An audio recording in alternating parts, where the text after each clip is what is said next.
This is Franchise Today, brought to you by FRM Solutions, providers of the best-in-class software solutions for franchise relationship management. Franchise Today is your destination for weekly information, conversations, and interviews with accomplished industry leaders, all of whom share best practices for sustainable growth and sensible franchising. Here now, your host, Stan Friedman, to kick off this week's podcast. Today is Wednesday, February 1st. I'm Stan Friedman, and this is Franchise Today. Well, January's already gone. Check that box. IFA is rapidly approaching, and before that still comes an amazing Zorforum masterclass featuring the iconic E-Myth author Michael E. Gerber. That program comes knocking at 1 p.m. Eastern Time on Thursday, February 16th. It'll be live and available to anyone in franchise leadership, from emerging all the way to enterprise-level brands. As you begin planning your upcoming IFA convention experience, when is a better time than now to be certain that you are dialed into the things that really matter in your business? When better than now to hear from Michael E. Gerber, the master of transformation, and either affirm that you are clearly already on the right track, or that perhaps you may need a bit of a course correction away from the status quo, or worse, to a course more likely to lead you to the promised land. Your registration for this masterclass and attendance is absolutely free, made possible by our friends at FRM Solutions and 919 Marketing. Immediate registration, though, is suggested to assure your seat is protected. Don't delay. Hundreds have already secured their seats, so don't run the risk of being locked out. Simply search for the Zorforum Masterclass on LinkedIn or at zorforum.com. Your name and your email address are all that you'll need to share in order to register. So, get her done. Today, we're supposed to be joined by Roger Martin, CEO of Thrive More Brands and co-founder and CEO of Beam Light Therapy, as well as Rockbox Fitness. A little juggling in our schedule, though, has us instead hearing today from Scott Thompson, Chief Development Officer and Managing Director at Level 5 Capital Partners. Roger will still be joining us, just not today. Before I bring Scott Thompson in, thanks first to another Scott, last week's guest, Scott Zide. Lots of take-home value in that conversation, so if you've yet to check it out, download it today wherever you go for your podcasts. Let's take a quick break here, and I'm back in 2 minutes or less with Scott Thompson. Franchise Today will be right back, but first, a word from our sponsors.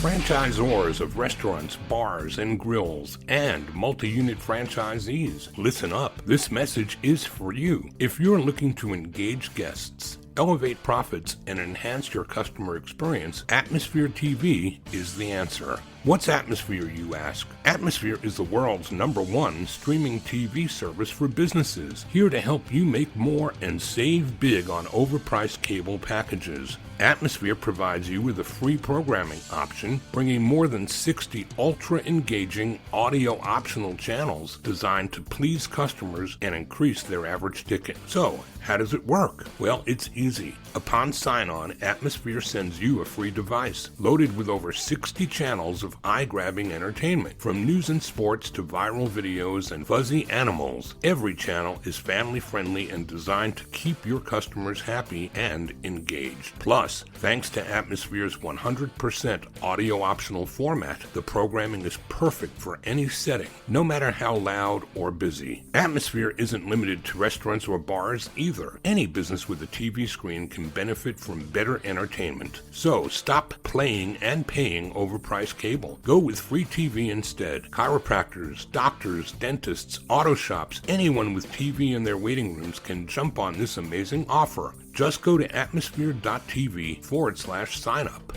and use the code FRANCHISE, and Atmosphere will waive the usual one-time $99 activation fee for your free-to-stream device. Visit Atmosphere online at atmosphere.tv, and remember, use the code FRANCHISE to waive your one-time activation fee. Visit atmosphere.tv to elevate your franchise's entertainment experience today.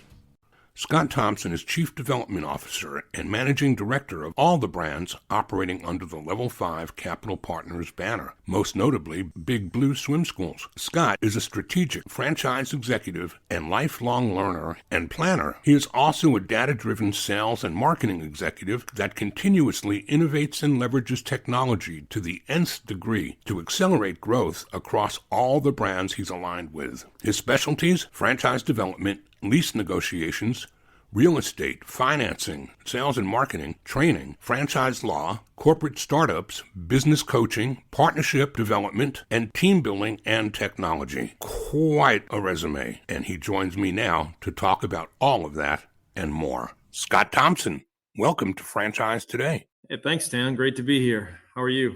I'm living the dream just like you. Some weeks nightmare, some weeks fable, but living the dream in either event. How about you? Same. We're enjoying the journey we are on, journey of franchising. It's fun. Absolutely. Scott, I got to hit you with a number and see if it means anything to you, all right? Sure. 2,842. 2,842. The answer is no, it doesn't mean anything to you, but I'm going to tell you why it should.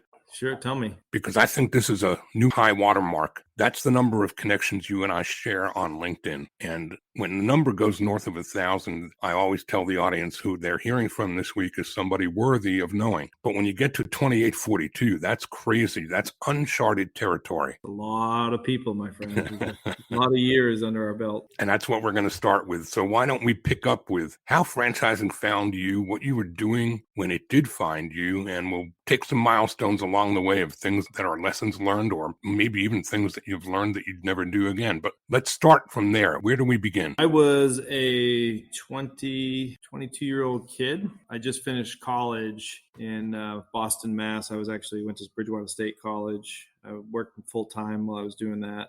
And when I graduated, my intent was to do cardiac rehab at Brigham and Women's Hospital, where I did my internship. Unfortunately, the cardiologist decided that he didn't want to hire me. So I felt like, okay, I need to find something that fell in my exercise science kind of field. And I didn't want to work in the big box gyms. So I found this kind of private personal training studio in Newton, Mass. It was a full-time opportunity. And it was working with clients one-on-one. It was one client, one trainer, one goal was their motto. And I liked that because I could impact people and help people with their health. So the reason why I took the job, it was full-time, but also they had this thing called a producer to leader program that really didn't know much about, but it was if you came up with a franchise fee, they would help you get financing to open your own facility. I then worked there for about a year, and then I was able to come up with the $24,000, begged, borrowed, and stole. Had one uncle gave me 10 grand, bank gave me 10 grand, and I had like 10 grand. So, and then Rick Sikorsky, who was the founder of Fitness Together out of Denver, Colorado, gave me 66,000 and, took about, I think, 1.5 off the top, and it was at 14% interest rate. And then I got an equipment lease for the rest, and voila, I opened up a store in Dedham, Massachusetts about a year later. And that was my first store. I had painted the walls myself. I had done a bunch of things to save money. I did not have a ton of working capital to go out and market. And I wasn't in the greatest location. I was kind of on Route 1 in Dedham, off the beaten path a little bit. So I had to do things that were unorthodox to get customers. But I did a lot of networking in the market at the time. I was an ambassador for the Neponset Valley Chamber of Commerce. I met a whole bunch of small business owners in the community, and that was a big way that I was able to get clients in the door and ultimately keep them long term. I did that for probably 3 or 4 years, and I had opened up 2 more facilities. I had a couple of wealthy clients that wanted to put together a business plan to open up along the East Coast, about 25 locations, and we did that business plan. And then what ended up happening is Rick Sikorsky flew out and said, "Hey, we want you to become a master franchisee." What does that mean? Well, Brian, who was the original franchisee in Boston, who sold me my location, he was the master franchisee. And at that time, he had 40 locations, probably somewhere around, I don't know, he had some good passive income, let's say. And I said, well, I want to do the same thing. So I thought it was less risk for us to do the master license. And so I ended up selling my individual locations to some other franchisees in the market. And I moved to New York to start to develop the business in New York. At the time, there was 1 or 2 existing locations that I had to support. And then I had put a plan together to open up 30 or 40 locations. Fast forward 3 years, we opened up 35 locations. We were doing great, good passive income. The business was up and to the right. And then, the stock market and everything the financial crisis happened. And could see the writing on the wall. And Rick Sikorsky had sold back to private equity, I think in 2007, late 2007, and 2008 and 2009, we started to see the writing on the wall. Franchisees were struggling. I had to renegotiate leases, do some royalty reductions, and help people put the capital back into the marketing. And I think at that point, one-on-one training was a luxury that folks were kind of not turning away from, or looking for alternatives. And so I decided to sell back to Enhanced Capital, and then I did that. And then I ended up working with them as a director of franchise development. And then from there, 6 months later, they weren't growing. They kind of laid a bunch of us off, and it was time to move on. So that was a 10-year career there, and kind of like, well, what do I do? And I definitely learned a lot of skills along the way, school of hard knocks, if you will. And I ended up taking a position completely outside of the health and wellness world into pools.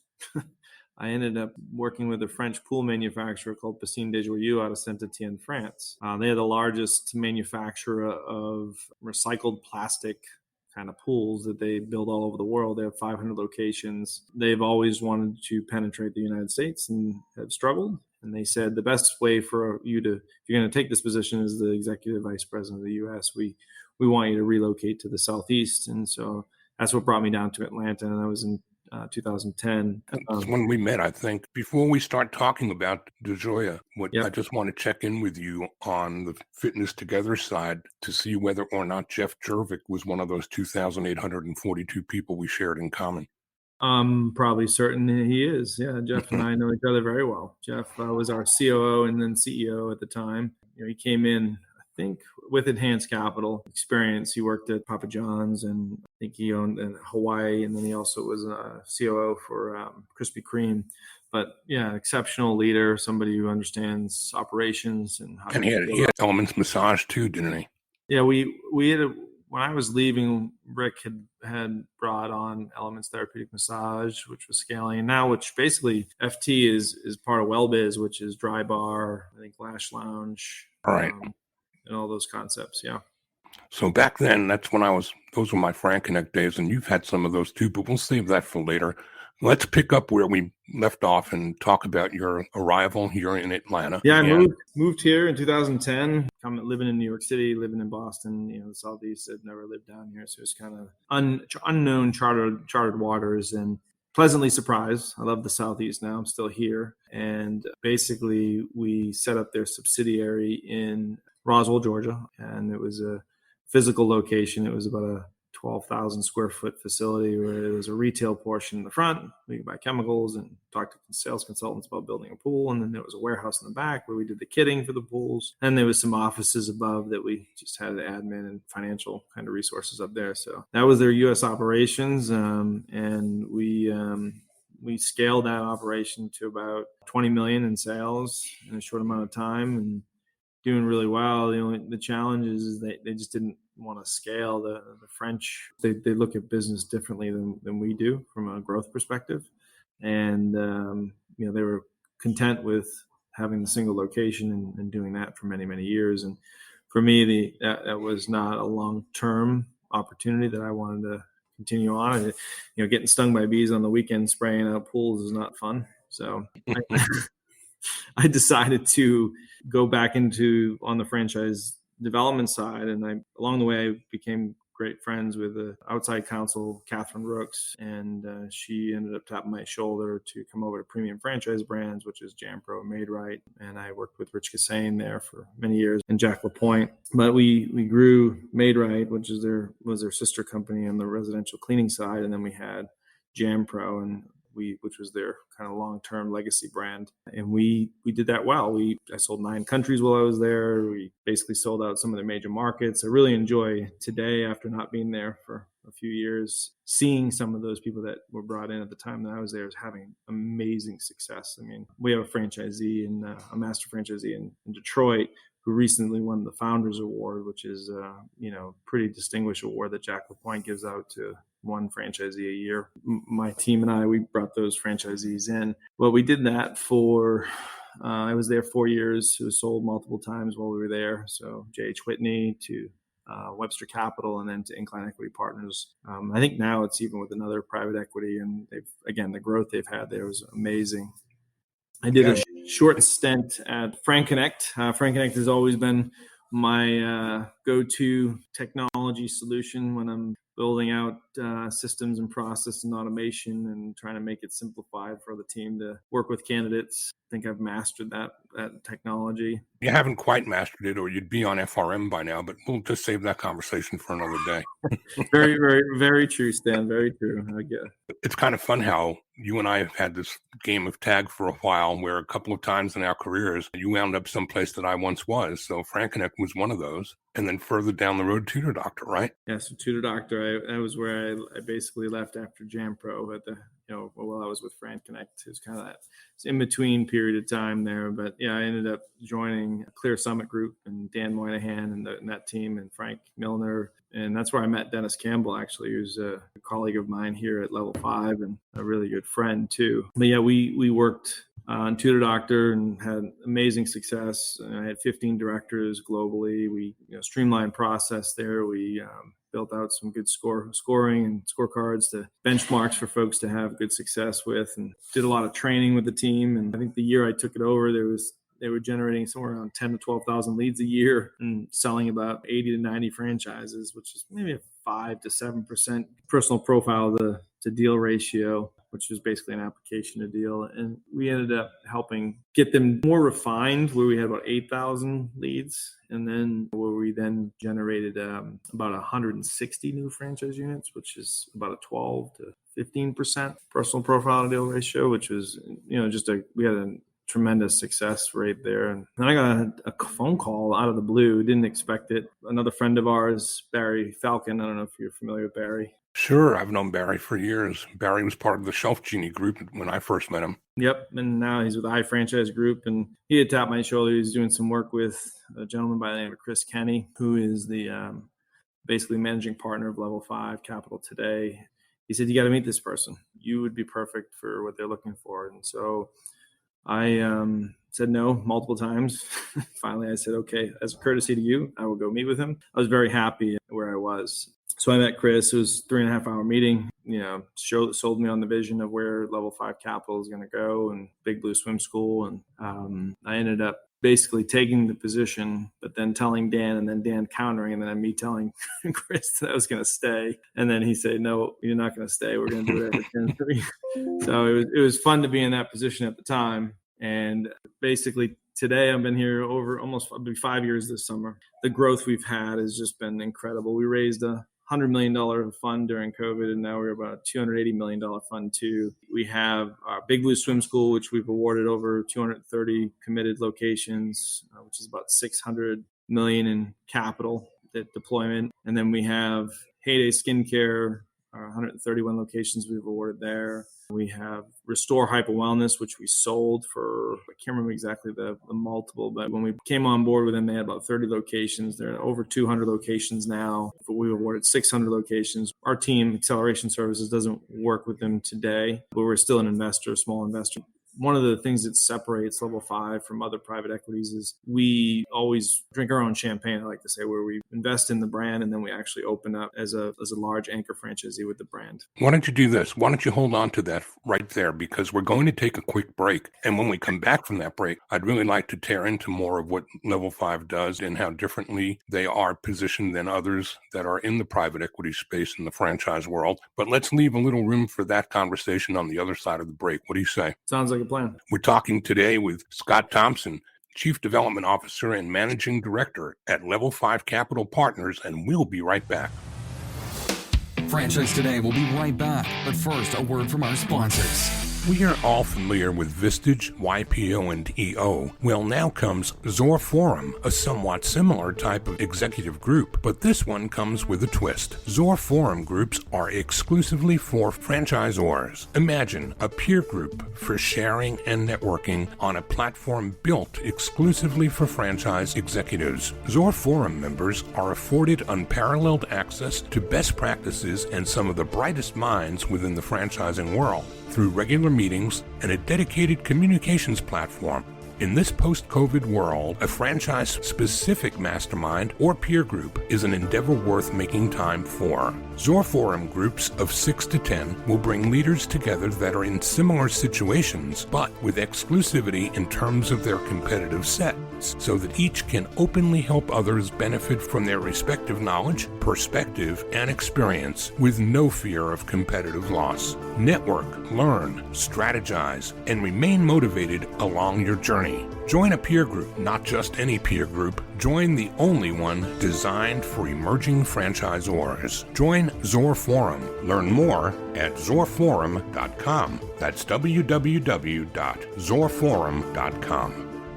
And we pick the conversation back up today with Scott Thompson, Chief Development Officer and Managing Director at Level 5 Capital Partners. And going into the break, Scott, you were starting to give us a rundown on some of the investments that Big Blue, I think, leads the charge. And then you were talking about some of the other investments that Level 5 has made, but also kind of positioning the difference between Level 5 and how they approach franchising versus some of the names that we're all so familiar with in the private equity space. Why don't you start with a recap of that, and let's get deeper into it from there. Sure. So Level 5 Capital is a private equity, small to mid-sized private equity fund. We invest in franchises that are personal services, family services, health, wellness has been our core. Before Level 5 was Level 5, we were Level 4 Yoga, which we were a large multi-unit operator of Core Power Yoga. And then before that, the partners, the original partners, Chris Kenny, Neil Hobbs, and Charles Myers, they all work together at Level 3 Communications. So this is our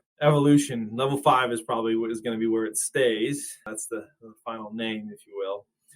But we have a Fund 1 and a Fund 2. Fund 1 was $100 million. Fund 2 is $280 million. And in those funds, the investments that we have are Big Blue Swim School, which is a kids swim school based out of Chicago, Illinois, founded by Chris DeYoung. We have Heyday Skincare, which is based in New York City, which is a facial bar. They took the facial out of the spa, and they've really made it a place for estheticians to thrive. And that was founded by Adam Ross. We also have, like I said, Restore Hyper Wellness, which Jim Donnelly and Steve, I can't remember Steve's last name, but they're based in Austin, Texas. We have Kids Strong, which is one of our newer brands in Fund 2, which is based out of Dallas. Matt and Megan Sharp. And then we have Go Dog, which is Ben and Jess Ebert. And they're based out of Raleigh, Durham, which is a dog daycare, dog boarding, and dog social, which is a combination of a couple different concepts that have been out there in the past. And then we have, most recently in December, we invested in 2U Laundry and Laundry Lab, which is laundry delivery, and that's Dan and Alex are the founders of that. So again, we invest in these early stage brands. We become an anchor franchisee with them. And then we also help get them professionally managed by adding team members on their management team and then leveraging our acceleration services teams internally. So you have, I think, a great many Orange Theory Fitness, and those that are operated by the company and or by sub-franchise. How does that look in your portfolio? That is also one of our Fund 1, Orange Theory, which we're just the franchisee of. We did not make a franchise or investment there. It's a great concept, and we have, I think, about 112 locations on a bunch of markets for that concept. The acceleration service team, just to give everyone context on that, we have about 130 employees. We have marketing, technology, and insights team. We have a real estate strategic market plan development team, deal makers throughout the country that on the real estate front and pods. We've got a construction and design team, so we're building prototypes. And then we've got franchise development, the front of the spear of my team. But also on that franchise development team, we have legal and compliance to support the brands as well. And then we have finance as a service and HR as a service, both. Again, amazing teams to help these brands have bumpers as they're scaling and make sure that they're putting the long-term automated systems in place that will help them scale and keep them out of hot water. Now, you say emerging. What's that definition look like as described here? Because in so many places, we hear the definitions of things like emerging being a little bit different. Some will tell you up to 50 or even 100 units, you're still emerging. So when I look at a brand, right, there's these stages that a brand goes through. There's the startup phase, there's the emerging phase, there's the high growth phase, there's the professionally managed phase, and then there's the legacy phase, right? And A startup brand is obviously the founder is still figuring it out, right? Probably doesn't have capital. The founder might have a couple managers. They don't typically have executive level talent on their team yet. And they're kind of trying to figure out, is this business scalable? Can I open it in multiple markets? So the playbook is kind of still being figured out, right? When you get into emerging, that's where you have multiple locations. So just to give an example, when we bought Big Blue Swim School, Chicago, they probably had 3 locations operational at that time, but they own their own proprietary technology. So we could go back years and years of data for their customers and we kind of see the path of that business, right? And we could understand how the customer behaved. So that was useful for us. Heyday has locations in New York City and LA, and we could see how they operated in those 2 different markets, and they had the customer data as well. And it really helped us understand that business to be able to make the investment there. So that emerging to me is anything 25 units or below and more than 2 markets. So you probably want to be in at least 5 markets and have 25 units, somewhere in that 10 to 25 unit range. Once you get over 25, to me, as you're scaling, so like for me, when we invested in Restore and now where we are with KidStrong, they each had, I think Restore had about 30, 35 units open at the time. And then KidStrong is somewhere around, they're around 60 plus units right now open.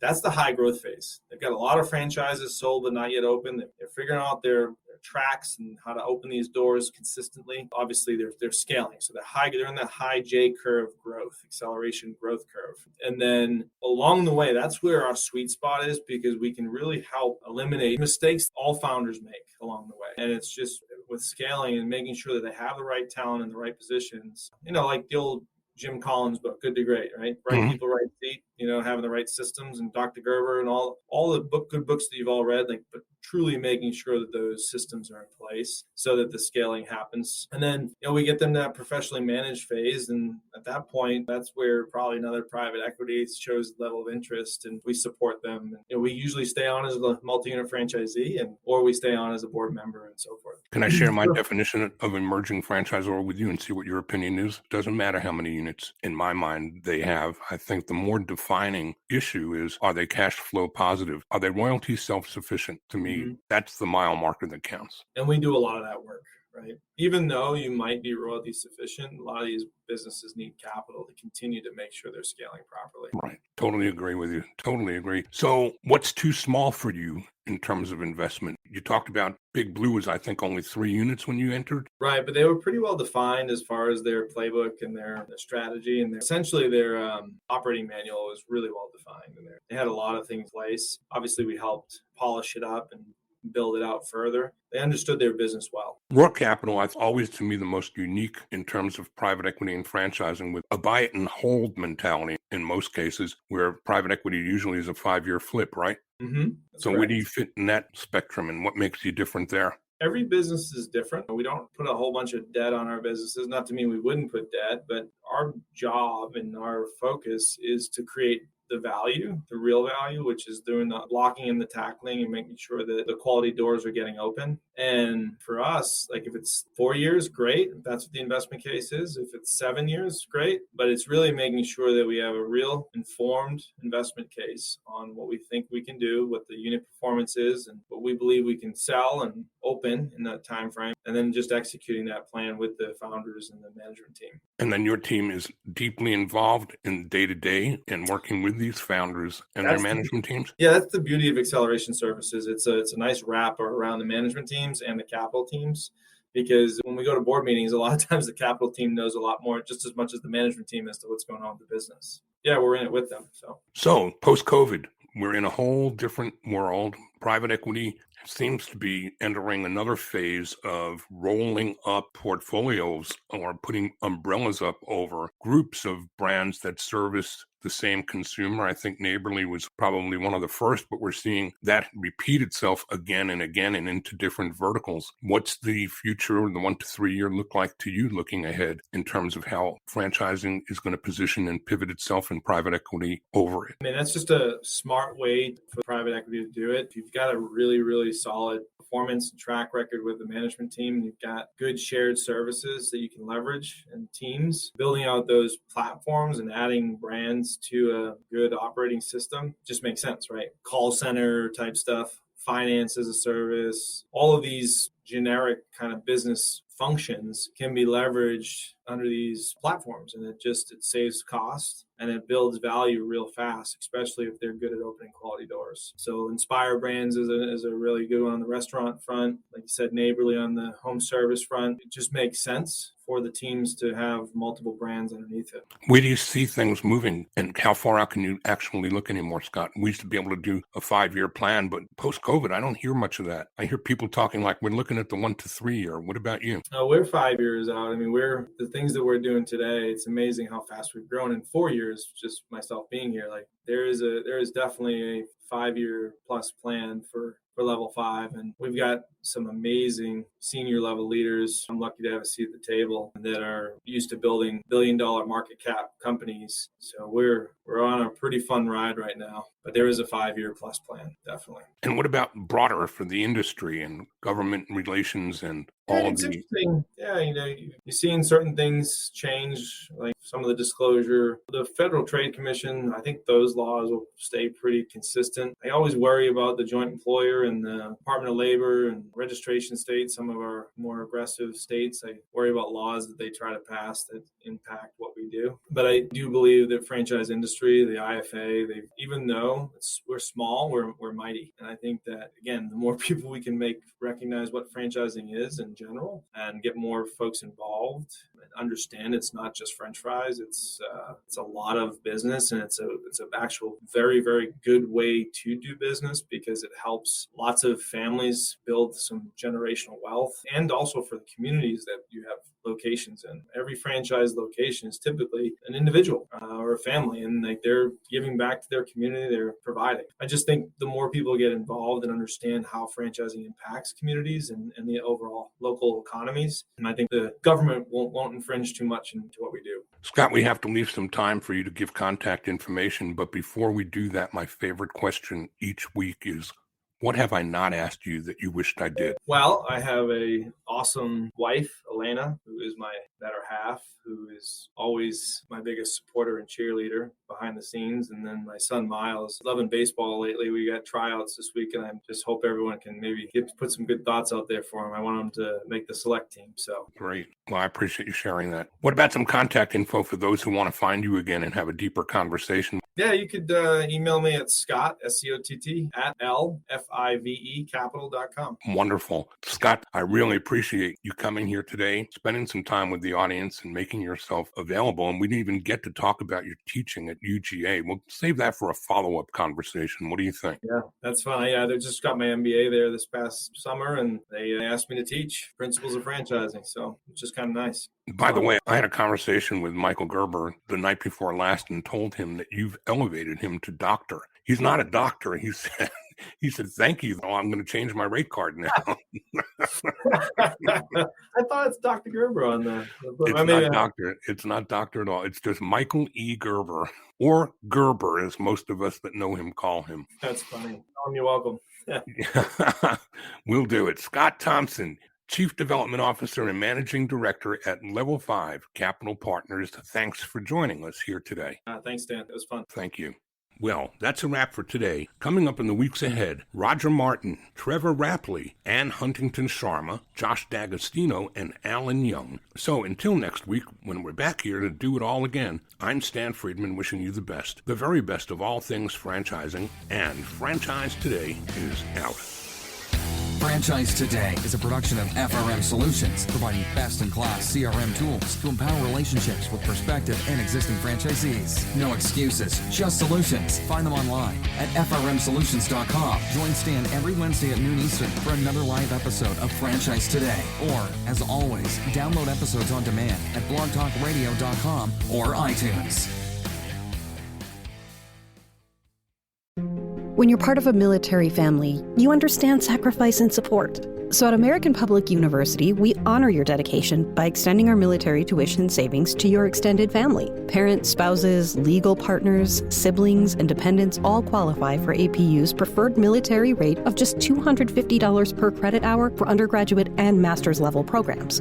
American Public University. Value for the whole family. Learn more at apu.apus.edu/military.